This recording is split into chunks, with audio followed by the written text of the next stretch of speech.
in the Philippines. I've been here for the last 2 years. So I'm for your viewers who are watching and your friends and so forth, your followers. My name is Abdullah, also, also known as the Cantigan Nomad. I'll say that slowly. Cantigan, Canadian-born Antiguan. Okay, Cantigan Nomad, born in Toronto, Antiguan parentage, uh, and Filipino by choice. My lovely wife is from Philippines, so I'm living here, and life is great. Sunshine's great. Mangoes are great. Fish is great. People are great. Life is great, and I'm not subjected to racial harassments anymore, unless, of course, I am interacting with people living in North America. So you and I talked about this offline, Andres, and that stuff that came out in the news last week about those abusive racial texts that were being sent out to Black folks across America, also in Canada, not just the United States. When I saw that in the news a few days ago, I was like, okay, that's just another Thursday for me. Like black folks, we sprinkle racism on our cornflakes for breakfast, right? And we just eat that and continue on with our day, unless of course we're being choked to death like George Floyd, or Trayvon Martin being chased down and shot, or Breonna Taylor, or don't even get me started. If we're not being shot to death, strangled, choked, lynched, and so forth, text messages being called and are we allowed to say it? Oh, I don't want you to get kicked out of Facebook. Just to be Again, safe, just to be safe, say the N word. the N word, the N word, right?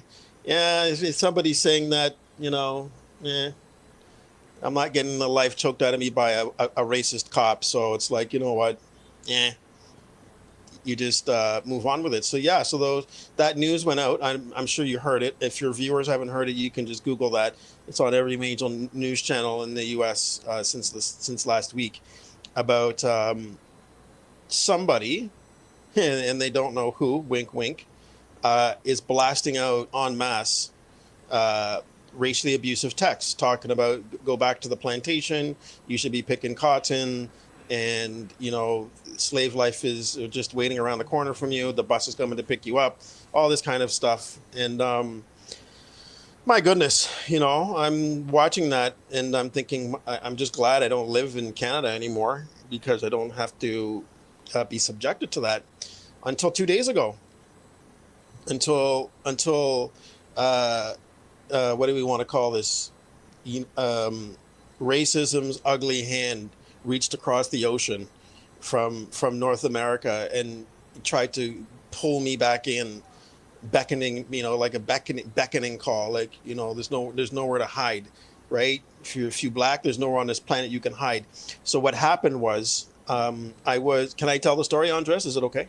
Well, first, yes, absolutely. I do want you to say what happened to you, but first, let me just say, for our viewers, I'm Latino, but I'm American.